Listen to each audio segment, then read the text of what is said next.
बहुत सारी वीडियोज़ में मैं आप लोगों से कहते रहता हूँ, आप कोई ना कोई ऐसा पैसिव इनकम का सोर्स स्टार्ट करें जो कि आपको ऑटोमेशन पे कोई ना कोई इनकम दे। मतलब आपका टाइम उस पे कम कंज्यूम हो और आप जो मर्ज़ी काम कर रहे हो तो आपकी कोई ना कोई इनकम आती रहे। आप कोई जॉब कर रहे हैं, कोई बिज़नेस कर रहे हैं, कुछ भी आप कर रहे हैं, बेशक आप ओवरसीज़ में रहते हैं, तो ओवरसीज़ में जो लोग रहते हैं, स्टूडेंट वीज़ा पे आएँ या वर्क वीज़ा पे आएँ या फिर उनके पास पासपोर्ट है, वहाँ पे तो करना बहुत ईज़ी है। वहाँ पे आपके पास जो पेमेंट गेटवेज़ हैं उनका भी इतना ज़्यादा इशू नहीं है, तो आप वहाँ पे भी उसको बिज़नेस को सेटअप कर सकते हैं। अब इस स्टोर को अगर आप देखें तो इस लास्ट 30 डेज़ में इसकी सेल्स आप देखें $10,600 की सेल्स हैं। अब इस स्टोर पे जो सारी की सारी ट्रैफ़िक आ रही है वो एडसी के थ्रू आ रही है तकरीबन। हम लोग खुद भी इस पे ट्रैफ़िक लेकर आ रहे हैं फेसबुक और ऑर्गेनिक वे में, मतलब पेड ट्रैफ़िक हम इस पे नहीं लेकर आ रहे। ठीक है, तो सारी की सारी तकरीबन एडसी से ऑर्गेनिक ट्रैफ़िक आ रही है। मतलब एडसी पे लोग जाते हैं, उन प्रोडक्ट को सर्च करते हैं, उसके बाद हमारे स्टोर पे आके परचेज़ करते हैं। तो शॉपिफ़ाई का जो स्टोर होता है, यहाँ पे आप ऐप्स में डिफरेंट जो मार्केट प्लेसेस होते हैं उनको कनेक्ट कर सकते हैं, या फिर जिस तरह से आप मोबाइल फ़ोन में अपनी ऐप्स को यूज़ करते हैं, इसी वे में शॉपिफ़ाई के स्टोर के साथ आप डिफरेंट ऐप्स को इंटीग्रेट कर सकते हैं। अपनी प्राइसिंग को मैनेज करने के लिए, डिफरेंट चीज़ों को मैनेज करने के लिए आप ऐप्स को इंटीग्रेट कर सकते हैं। अब यहाँ पे आप देख सकते हैं हमने एटसी की ऐप को इसके साथ इंटीग्रेट किया हुआ है। इसका मतलब ये है कि हमारे शॉपिफ़ाई स्टोर पे जितनी प्रोडक्ट्स पड़ी हुई हैं वो एटसी पे ऑटोमेटिक लिस्टेड हैं और एटसी पे वो रैंक भी हो रही हैं। तो एटसी पे जो डिजिटल प्रोडक्ट का बिज़नेस है वो आप बहुत कम इन्वेस्टमेंट से स्टार्ट कर सकते हैं। उसके लिए आपको ज़्यादा इन्वेस्टमेंट नहीं चाहिए, लेकिन आपको प्रोडक्ट क्रिएट करनी आनी चाहिए। आपको पता होना चाहिए कौन सी ऐसी प्रोडक्ट है जिसकी मार्केट में मांग है। अब यहाँ पे अगर आप देखें तो आप देख सकते हैं कि इस स्टोर ने तकरीबन जो है ना, मतलब $10,000 ऑन एवरेज मंथली बेसिस पे रेवेन्यू जनरेट कर रहा है। तो ये वाले जो वेडिंग कार्ड हैं ये एटसी पे काफ़ी ज़्यादा सेल होते हैं। अब ये क्रिएट करना इतने ज़्यादा टफ नहीं है, लेकिन लोग मिस्टेक क्या करते हैं। अब यहाँ पे अगर आप मैं वेडिंग कार्ड की सर्च को देखें तो यहाँ पे 1,000 से ज़्यादा इसके आइटम पड़े हुए हैं। इसका मतलब ये है कि 1,000 से ज़्यादा लिस्टिंग है। ठीक है, 1,000 से ज़्यादा प्रोडक्ट हैं जो कि इधर पड़ी हुई हैं। अब आप लोग क्या करते हैं, आप लोग एटसी पे जाएंगे और ये कार्ड वगैरह देखेंगे, इनके रिव्यूज़ अच्छे हुए हैं, ये सेल हो रहे हैं, तो आप इनसे रिलेटेड एक प्रोडक्ट क्रिएट करके सेल करना शुरू कर देंगे। ऐसा बिल्कुल नहीं होता। असल में चीज़ ये होती है कि आपने कोई भी प्रोडक्ट जो क्रिएट करनी है, आपने कस्टमर का सबसे पहले इशू समझना है कि कस्टमर का कौन सा इशू है जो कि आपकी प्रोडक्ट जाके रिजॉल्व करेगी। ठीक है, तो इसी वे में अब ये वाले टेम्पलेट सारे यहाँ पे कैनवा पे भी पड़े हुए हैं, तो लोग यहाँ से भी परचेज़ कर सकते हैं ना। ठीक है, तो एटसी से लोग परचेज़ क्यों करेंगे, उसके पीछे कोई ना कोई रीज़न होती है। रीज़न ये होती है, अब जितने ये आपको कार्ड नज़र आ रहे हैं, ये देखें वाइल्ड फ्लावर। ठीक है, तो इसमें वाइल्ड फ्लावर का कीवर्ड यूज़ किया हुआ है। मतलब ऐसे लोग जिनको वाइल्ड फ्लावर वाला वेडिंग कार्ड चाहिए वो इसको परचेज़ करेंगे। तो आपने उस स्पेसिफिक निश को आपने टारगेट करना होता है। जैसा कि इसको अगर आप देखें, ये जो है ना, ये देखें जस्ट मैरिड कार्ड। ठीक है, तो इसने गाड़ी से रिलेटेड कोई एक थीम बनाया हुआ है। तो आपकी जो निश है वो डिफाइंड होनी चाहिए। इसी वे में अगर आप ऊपर सर्च के सेक्शन पे जाएंगे, एलिफेंट इनविटेशन वेडिंग कार्ड्स। ठीक है, तो आप यहाँ पे देखेंगे, ये देखें सिर्फ 514 सर्चेज़ हैं। तो इसका क्या मतलब है, इसका ये मतलब है कि ऐसे लोग जो कि स्पेसिफिक एलिफेंट से रिलेटेड कोई वेडिंग कार्ड ढूंढ रहे हैं, ठीक है, तो वो यहाँ पे आएंगे। तो अगर उनको कोई प्रोडक्ट ऐसी मिल जाएगी जो उनके पैशन से रिलेटेड होगी तो वो उसको इजीली परचेज़ कर लेंगे। तो आपने क्या करना होता है, आपने कोई निश डिफ़ाइन करनी होती है। आप ट्राई करें कि उसी निश में ही रहें। जितना ज़्यादा आप उसको निश डाउन करते जाएंगे, आप इन प्रोडक्ट्स पे जाएँ जो कि ज़्यादा सेल हो रही हैं। लेट्स से जैसा कि आपने यहाँ पे वेडिंग कार्ड को सर्च किया है, तो आप वेडिंग कार्ड को सर्च करें, उसके बाद लोगों के आप रिव्यूज़ रीड करें कि लोग उसके बारे में क्या कह रहे हैं, लोगों को प्रॉब्लम कौन से आ रहे हैं।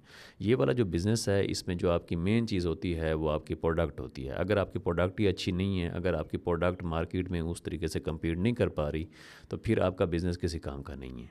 ठीक है, अब यहाँ पे जितनी भी प्रोडक्ट्स जो कि आपको ज़्यादा रिव्यूज़ वाली नज़र आएंगी, उसके पीछे कोई ना कोई थीम होगा प्रोडक्ट का। थीम का मतलब यह है कि कोई ना कोई ऐसा यूनिक चीज़ होगी उस प्रोडक्ट में, कोई कीवर्ड हो सकता है, कोई स्पेसिफिक निश हो सकती है। ठीक है, अच्छा ये देखें, to my cousin on my wedding. ठीक है, तो कज़न के लिए स्पेशल। अब ये इसने स्पेसिफिक एक निश को डिफ़ाइन कर दी है। तो आपने क्या करना होता है, जब भी आप इस टाइप की कोई ना कोई प्रोडक्ट क्रिएट करते हैं तो आपने उस निश को डिफ़ाइन करना होता है कि कौन सी ऐसी निश है, कौन से ऐसे लोग हैं जिनको बेसिकली आप टारगेट करने जा रहे हैं, और वो वाली प्रोडक्ट्स यहाँ पे एटसी पे अवेलेबल नहीं है। अगर हैं भी सही तो उस वे में उतनी अच्छी, उतना अच्छा डिज़ाइन अवेलेबल नहीं है। ठीक है, तो इस चीज़ को आपने लाजमी टारगेट करना होता है। ये आपने नहीं करना होता कि आपने सिंपल एक वेडिंग कार्ड बना दिया और उसके बाद वो सेल हो जाएगा। अच्छा, अब यहाँ पे अगर आप कैनवा पे जाएंगे तो बहुत सारे टेम्पलेट ऐसे हैं जो कि अवेलेबल हैं, लेकिन अगर आपने वो कीवर्ड डिसाइड कर लिया जिस कीवर्ड की बेसिस पे, जिस निश की बेसिस पे बेसिकली आप प्रोडक्ट क्रिएट करने जा रहे हैं, तो फिर आपके लिए इशू नहीं है। अब यहाँ पे अगर आप देखें तो 20,000 के करीब टेम्पलेट पड़े हुए हैं, बहुत सारे टेम्पलेट पड़े हुए हैं। आप इनमें से कोई भी टेम्पलेट को उठा के कस्टमाइज़ कर सकते हैं। ठीक है, बहुत ईजी है कस्टमाइज़ करना। लेट से कोई भी हम टेम्पलेट उठाते हैं, फॉर एग्जांपल ये वाला टेम्पलेट है, तो आप इसको कस्टमाइज़ कर सकते हैं अपने वे में। तो कस्टमर क्या करेगा, बेसिकली आपने उसको जब ये वाला प्रोडक्ट डिलीवर करना है तो वो यहाँ पे जितने भी इमेजेस होंगे, जो टेक्स्ट होगा, जो डेट होगी, उसको कस्टमाइज़ कर सकेगा, मतलब अपने वे में यहाँ पे ऐड कर लेगा। अब ये वाला इमेज है, लेट से आपने कस्टमर को ये वाली प्रोडक्ट डिलीवर कर दी है। डिलीवर कैसे करनी है वो अभी आपको मैं बताता हूँ कि आपने कैसे डिलीवर करनी है। तो कस्टमर क्या करेगा, यहाँ पे सारी की सारी कस्टमाइजेशन कर सकता है। लेट से ये वाला इमेज है, मैं इसको रिप्लेस करना चाहता हूँ। ठीक है, ये देखें यहाँ से रिमूव हो गया इमेज। उसके बाद यहाँ पे अपलोड का सेक्शन है, तो यहाँ से मैं कोई भी इमेज यहाँ पे पुट कर दूंगा। अब यहाँ पे फ्रेम तो नहीं डाला हुआ, लेकिन यहाँ पे आप इमेज का फ्रेम भी डाल सकते हैं। आप सिर्फ एलिमेंट के सेक्शन में जाएं और यहाँ पे आपने लिखना है इमेज फ्रेम।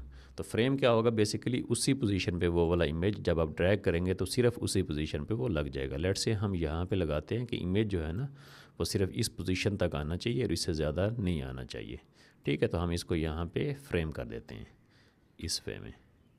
ठीक है, अब यहाँ से कोई भी जब आप इमेज उठाएंगे तो वो सिर्फ इसी फ्रेम की जगह पे आएगा। लेट से मैं ये वाला इमेज अगर उठाता हूँ तो इसको मैं अगर यहाँ पे डालता हूँ, ये देखें।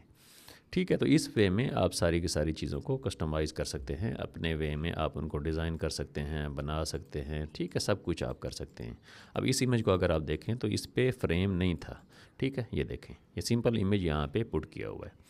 तो इस वे में सारी की सारी प्रोडक्ट आपने डिज़ाइन करनी होती है, लेकिन चीज़ वही है कि आपकी प्रोडक्ट कस्टमाइजेबल होनी चाहिए, आपकी प्रोडक्ट नहीं स्पेसिफाइड होनी चाहिए। अब जब आपने ये थीम क्रिएट कर लिया है, जब आपने ये टेम्पलेट क्रिएट कर लिया है, उसके बाद आपने शेयर के सेक्शन में जाना है और यहाँ पे आपने जाना है और यहाँ पे टेम्पलेट लिंक पे आपने क्लिक करना है। ठीक है, तो ये आपको बेसिकली एक लिंक जनरेट करके दे देगा। लेकिन एक चीज़ आपने माइंड में रखनी है, ये जितने भी टेम्पलेट आपको कैनवा पे नज़र आ रहे हैं, इनको जब आपने कस्टमाइज़ करना है तो आपने कोई ना कोई यहाँ पे अपना एडिशन करना है। अब ऐसा नहीं होगा कि आप सिंपल यही वाला टेम्पलेट सेल करना स्टार्ट कर दें। ठीक है, तो ये आपको कॉपीराइट का इशू आ जाएगा, कैनवा इस चीज़ को अलाउ नहीं करता। तो आपने कोई ना कोई यहाँ पे कस्टमाइजेशन करनी है। हो सकता है आप इसका फ़ॉन्ट चेंज कर दें, ठीक है, हो सकता है आप इसमें कोई एलिमेंट ऐड कर दें इधर से। तो आपने कोई ना कोई चीज़ ऐड करनी है। ज़ाहिर सी बात है, जिस तरह मैंने निश का आपको बताया, अगर आप निश स्पेसिफाइड होंगे तो कोई ना कोई चीज़ तो ऐसी होगी जो कि आपके वेडिंग कार्ड पे यहाँ पे एडेड होगी, या फिर मैं तो यही आपको मशवरा देता हूँ कि आप इसको ज़ीरो से खुद ही डिज़ाइन करें। अच्छा, उसके बाद क्या होगा, ये वाला लिंक है। अब ये लिंक हमने कस्टमर को डिलीवर करना है। अब एटसी पे जब आप जाते हैं तो आप इस तरह का लिंक डायरेक्ट डिलीवर नहीं कर सकते कस्टमर को। ठीक है, तो आपने क्या करना होता है, आपने एक PDF क्रिएट करना होता है। फॉर एग्जाम्पल आप करेंगे क्या, आपने यहाँ पे प्लस पे क्लिक करना है और उसके बाद यहाँ पे आप लिख सकते हैं कि thank you for your purchase. ठीक है, लेट से ये वाला टेक्स्ट आप सेलेक्ट करते हैं, उसके बाद यहाँ पे आप लिख देते हैं thank you for your purchase.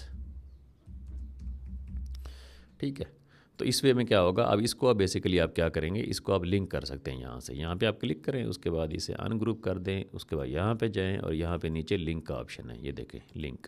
यहाँ पे आप उसी लिंक को, जो कि आपका टेम्पलेट का लिंक है, जिसको कस्टमर बेसिकली आके कैनवा में कस्टमाइज़ कर सकता है, यहाँ पे आप पेस्ट कर देंगे। अब ये लिंक हो चुका है बेसिकली।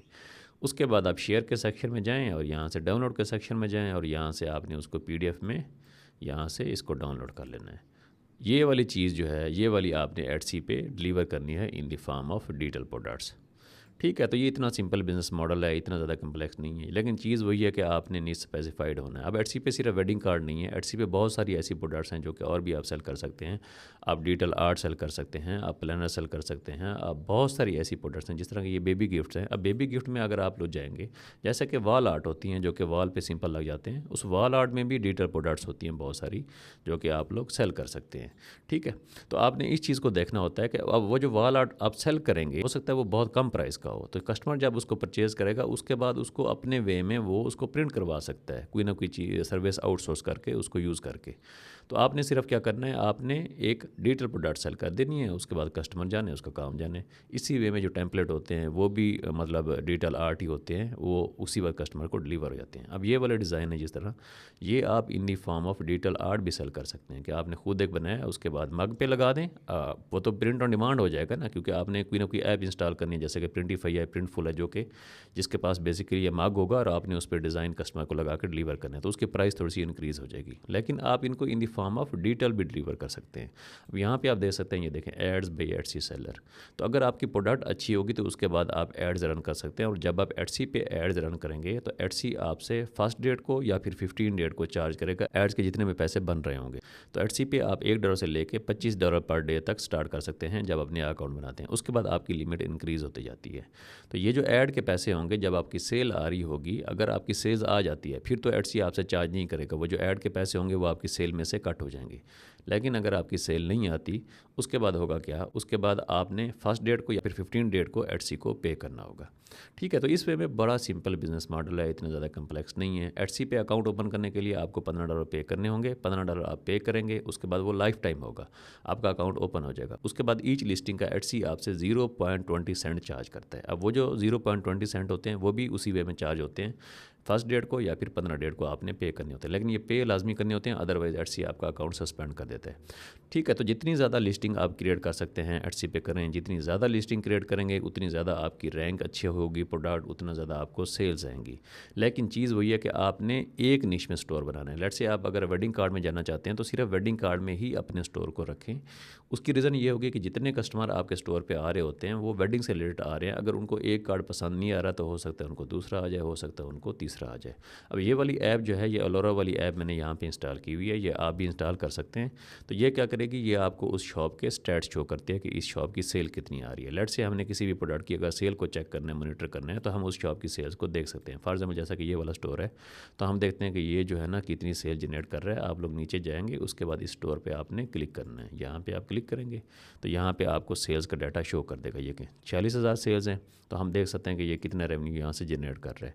तो अलोरा वाली ऐप को आप इंस्टॉल करें, उसके बाद इसकी यहाँ पे एक्सटेंशन होगी, उसको आप यहाँ पे इंस्टॉल कर दें, और तो ये क्या हो करेगा, आपको स्टैट्स बताता रहेगा कि शॉप की सेल्स कितनी है, रेवेन्यू कितना है। अब इसको देखें, ठीक है, ऑलमोस्ट $1 मिलियन का रेवेन्यू होने वाला है, 2018 में स्टार्ट हुई है। तो आपने निश स्पेसिफाइड रहना होता है, एक ही प्रोडक्ट में जाएँ, एक ही निश में जाएँ, उसके बाद उन प्रोडक्ट को क्रिएट करें, ज़्यादा से ज़्यादा लिस्टिंग क्रिएट करें, उसके बाद प्रोडक्ट आपकी रैंक होंगी। अगर आप कंप्लीट स्टेप बाय स्टेप सीखना चाहते हैं एडसी का बिजनेस, कि एडसी पे डेटा प्रोडक्ट क्रिएट कैसे करनी है, लिस्ट कैसे करनी है, कौन से इश्यूज़ हैं जो कि आपको आ सकते हैं, सारा का सारा तकरीबन 15 से 20 दिन का आपका ये कोर्स होगा, जिसमें आपको step by step each and everything बताई जाएगी कि फर्स्ट डे को आपने क्या करना है, सेकंड को क्या करना है, थर्ड को क्या करना है। 15 से 20 डे का ये कोर्स है, जिसमें सारा का सारा प्रोसेस आपको वीडियोज़ में स्टेप बाय स्टेप गाइड किया जाएगा। यहाँ पर आप जाएँ, इस कोर्स का परचेज़ करें, जितनी भी वीडियोज़ होंगी जो कि ऑलरेडी क्रिएटेड होंगी वो आपको डिलीवर हो जाएंगी। उसके बाद वीडियोज़ डेली बेसिस पे ऑलमोस्ट आती रहेंगी, तो आप यहाँ पे सीख सकते हैं। उसके बाद आपको 1-to-1 सपोर्ट भी प्रोवाइड की जाएगी। Thank you for watching this video.